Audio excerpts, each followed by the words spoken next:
तीसरा हो गया, फिर मैंने वापस देखा कि चौथा लेना चाहिए कि नहीं लेना चाहिए। मेरे पहले भी आनंद सर के पास ऐसे बहुत सारे बच्चे निकले कि जिन्होंने 4-4 ड्रॉप लेके इतिहास रचा है। एक्चुअली मैंने सर के बारे में भी सुना था, वो सर से भी सीखा मैंने कि बाउंस बैक कैसे करते हैं।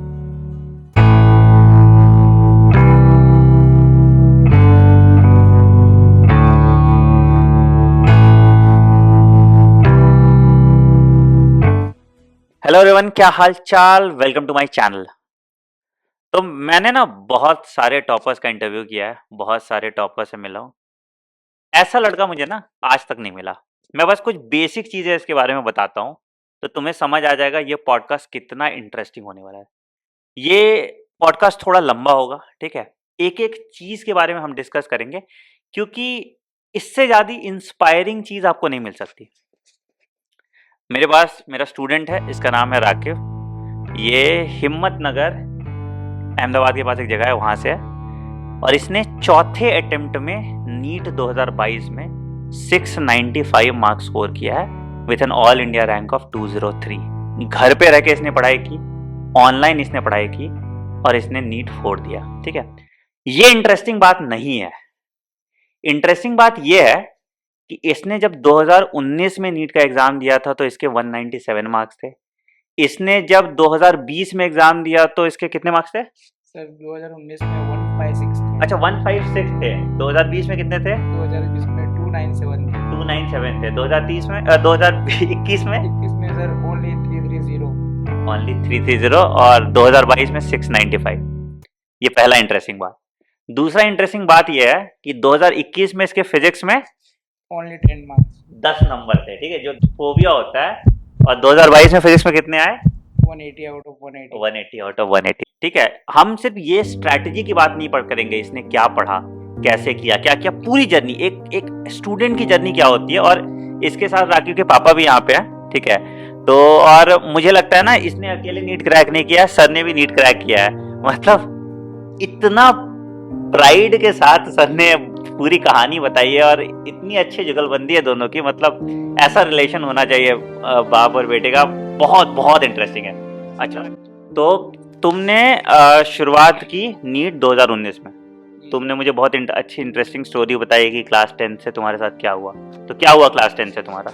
एक्चुअली क्लास 10 तक एकदम मैं ब्रिलियंट स्टूडेंट था। मेरा सब रिकॉर्ड बहुत ही अच्छा था और कोई भी एक भी कंप्लेंट मेरे पापा के पास कभी कहीं भी पहुंची नहीं है और सिंसियरली मैं अपना काम करता था। 10th कहाँ से किया था? 10th मैंने रूमी इंग्लिश मीडियम स्कूल से किया था, सौगढ़ हिम्मत नगर से। अपने जहाँ रहते हो तुम? मैं जहाँ रहता हूँ हाँ।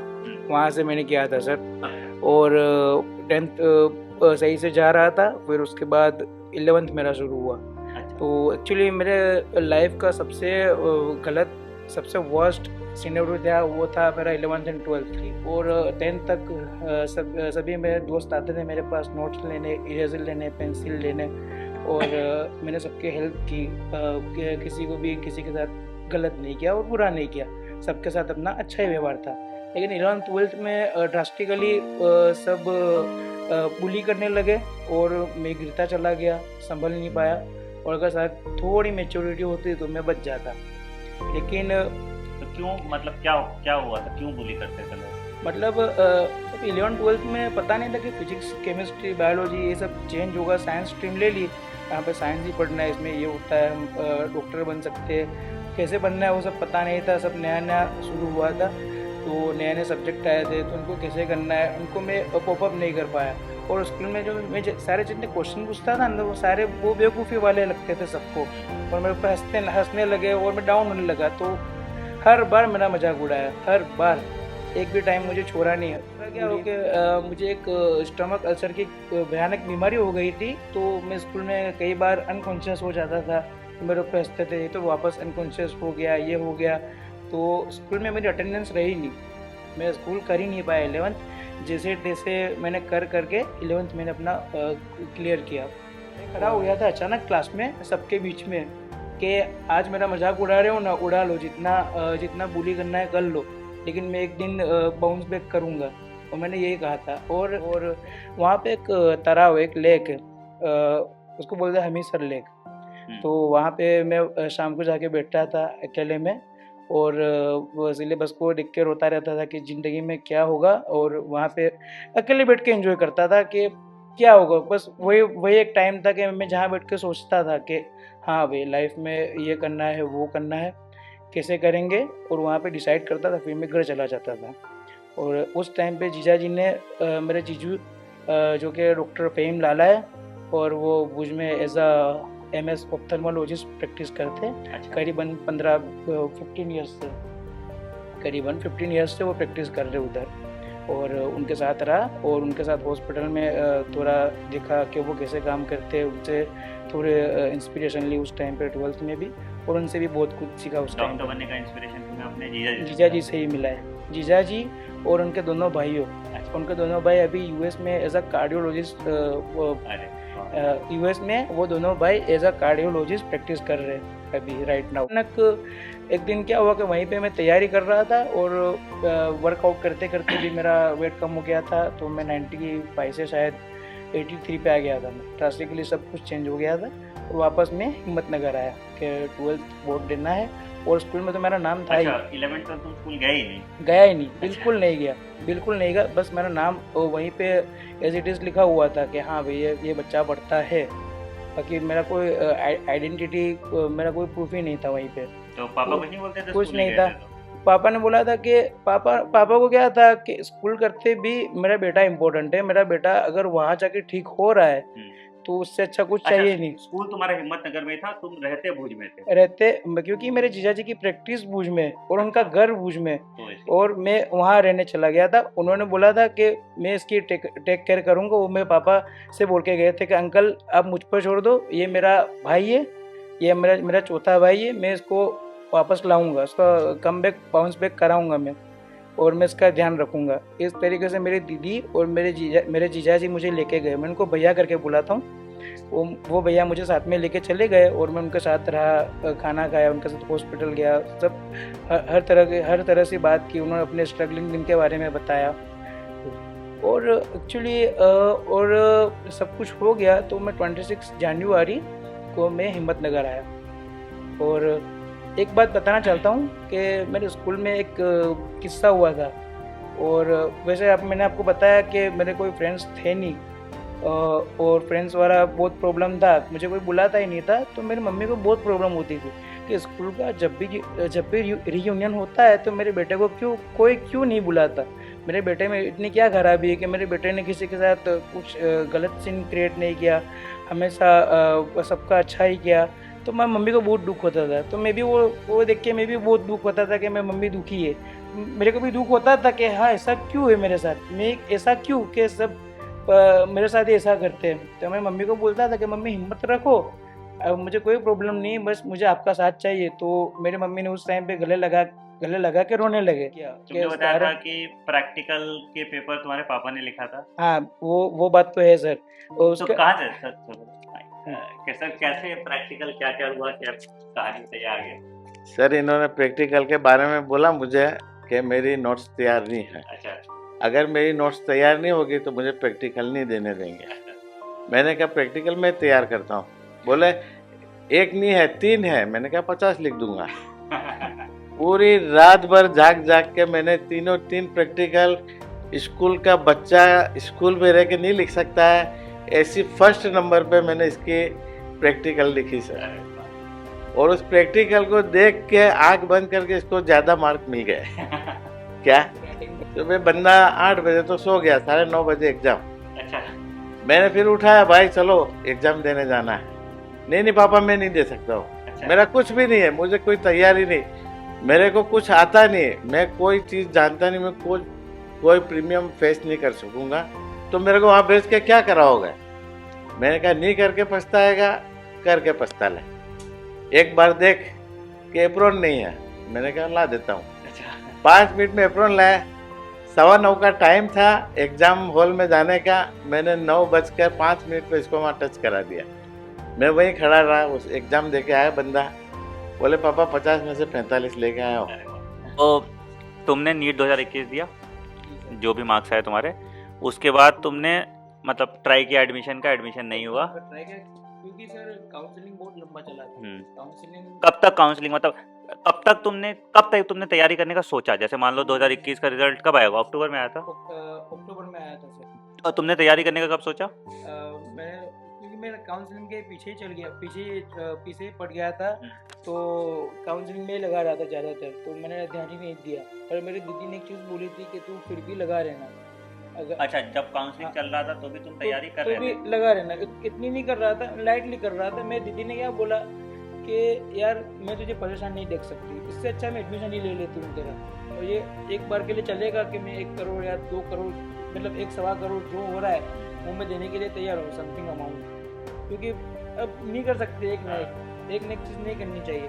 तो यूँ मैंने कोई भी ऑप्शन, मैं इतने सालों से मैं बोल रहे थे, मेरी मम्मी भी बोल रही थी कि BDS ले ले, BAMS ले ले, और घर में जो बाकी फैमिली मेम्बर वाले भी बोल रहे थे कि भाई इसको ये करवा दो, उसको वो करवा दो, लेकिन पापा नहीं माने, तो उसको जो करना है वो करेगा, उसकी तैयारी करनी। जब तुम तैयारी कर रहे थे, अब तुमने जैसे बताया कि तुम्हारे फिजिक्स में 10 नंबर थे, हाँ सर। तो मतलब कुछ प्लान तो बनाया होगा ना जब ड्रॉप लेना, ड्रॉप लिया तुमने, फिर फाइनली कब हो गया फाइनल कि तुम ड्रॉप ले रहे हो? अप्रैल में हुआ, अप्रैल 26 को हुआ तो फाइनल। अच्छा, और तब तक तुम थोड़ा ही पढ़ते थे? थोड़ा ही पढ़ रहा था, बायोलॉजी पढ़ रहा था। और जब सब कुछ खत्म हो गया, सब कुछ हार गए, सब बाजी चली गई, और एक बाजी तो क्या हुआ सर, मोपअप राउंड था गुजरात में काउंसलिंग का लास्ट राउंड, तो उसके अंदर क्या हुआ कि 3 बजे को जाना था, तो जैसे पापा ने बताया ना 3:01 हो गया और वो करेक्शन विंडो बंद हो गया, वो विंडो ही बंद हो गया, वेबसाइट ही चली गई, ब्लॉकेज हो गई। फिर भी मेरी दीदी ने हिम्मत दिखाई कि चलो हम वहाँ पे गांधीनगर है ना, कैपिटल सिटी, तो वहाँ पे जाके कुछ करते, ट्राई करते, शायद कुछ होगा। तो उन्होंने बोला कि नहीं होगा, अब अगले साल ही आना पड़ेगा, एक बार बंद हो गया तो हो गया। फिर मैंने ये फिर अप्रैल हो गया था, ये अप्रैल हो गया, अप्रैल ऑलमोस्ट खत्म हो गया, तो मई जून जुलाई बचा, क्योंकि मैंने स्ट्रेटजी क्या की थी पता है कि हम कैसे पढ़ाई करते हैं कि शुरू से शुरू करते हैं, लेकिन मैं आपको एक बता दूँ, एक शॉर्टकट है कैसे पढ़ना है पता है, कि जो इजी टॉपिक है ना पहले उनको पकड़ो। जैसे केमिस्ट्री में मैं क्या करता था पता है कि ऑर्गेनिक केमिस्ट्री, उसके जो लास्ट 3 टॉपिक है, chemistry in everyday life, polymers और बायोमोलिक्यूल्स फिजिक्स में भी आता है, वो केमिस्ट्री में भी आता है, बायोलॉजी एंड केमिस्ट्री में आता है, तो मैंने उन दोनों को साथ में लिया था, तो दोनों का निपटारा हो गया। और वो कम से कम 1-2 क्वेश्चन तो 3-4 क्वेश्चन तो आ ही जाते हैं इनको मिला के एग्जाम में, तो 16 मार्क भी बहुत कीमती होते हैं। फिर आती है इनऑर्गेनिक केमिस्ट्री में क्या होता है कि एसपीडीएफ ब्लॉक में 10 क्वेश्चन ऑलमोस्ट आते ही आते हैं हर साल, 9-10 तो आते ही रहते हैं। और हाइड्रोजन हो गया, एनवायरमेंटल केमिस्ट्री एनवायरमेंट इसमें भी आती है और बायोलॉजी में भी आता है, तो उसमें भी फायदा हो गया।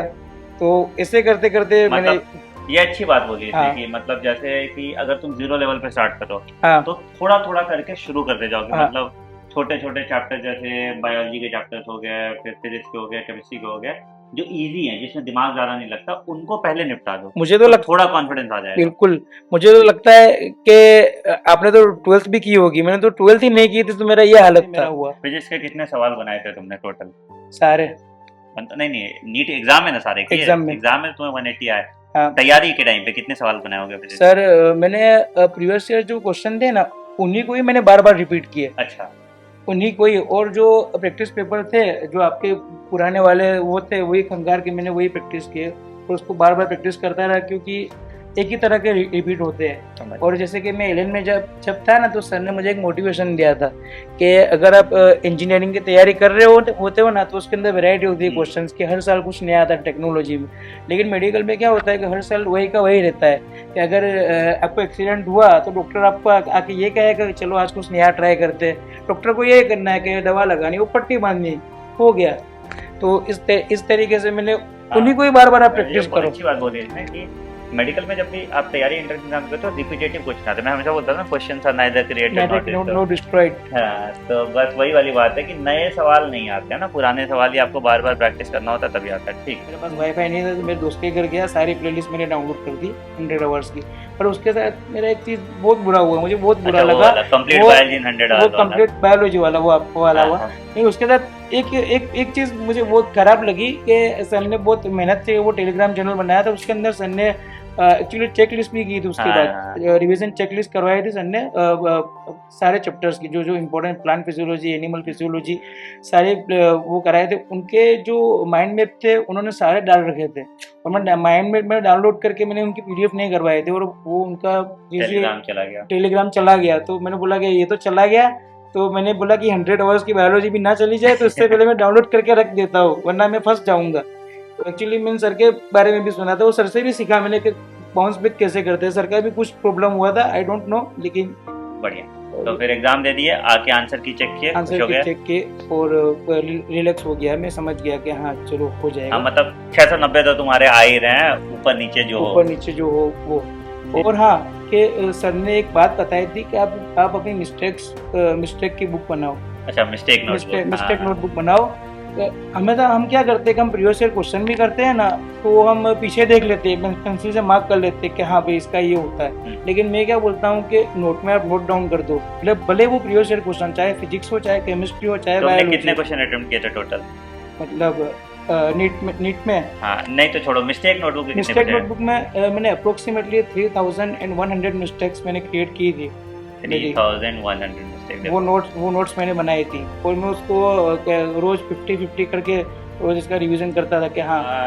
डिस्ट्रैक्शन होता होगा, जैसे घर पे रहते थे तो कैसे, मतलब फ्रस्ट्रेशन होता था, डिस्ट्रैक्शन होता था, उसको कैसे कोप अप करते थे? सर मैं एक्चुअली मैं बहुत शॉर्ट टेम्पर हो गया था। ये सब जो कंडीशन हुई थी ना, मैं ये सब लेके बहुत एकदम शॉर्ट टेम्पर, जल्दी एंग्री हो जाना, जल्दी गुस्सा होना, चिल्लाना, मतलब ये सारी चीज़ें बहुत हो गई थी। लेकिन मैं पहले जिम करता था ना, तो वो भी मेरा ये सब फेज वापस आया ना, तो वापस में उतना डबल हो गया, जितना मैंने कम किया था उससे भी ज़्यादा डबल हो गया। तो मैंने बोला कि वापस जिम ज्वाइन करते। तो जितना भी मेरा सारा गुस्सा था कि आज न्यूटन सर से मुलाकात हुई, आज इन सर से मुलाकात हुई, तो उनका सारा गुस्सा मैं वहाँ पे जाके उतारता था। तो जिम के अंदर मैं आपको ये बोलना चाहूँगा कि आपको भी ऐसी कोई ना कोई एक्टिविटी करनी है। मैं ऐसा नहीं बोल रहा कि आप 1 घंटा 2 घंटा जिम को हिट करो, लेकिन आप 30 मिनट्स to 35 मिनट्स आप रनिंग करो। तुम्हारे लिए मेरे पास एक गिफ्ट है, तुम भी तो गिफ्ट लाए थे मेरे लिए, तो ये दिखाना गिफ्ट क्या लाया है सर। तो देखो इतना बड़ा, इसने क्या क्या लाया है मेरे लिए अंदर से, कुछ ऐसे क्या ये गुजरात की स्पेशल। अरे वाह, नाइस। ये फरसान। अच्छा, क्या लिखा है गुजराती में? ये सौराष्ट्र लिखा है। अच्छा। वहाँ की ब्रांडेड अरे वाह, बढ़िया ब्रांडेड मिठाई जो कहीं पे भी मिलती नहीं है। एक चीज ये लेके आया है, ये सर हमारे जंगल का शहद है, एकदम देसी हनी है। ये एक तो अनअकैडमी की तरफ से, ठीक है, और ये मेरी तरफ से, ये सर पहनाएंगे।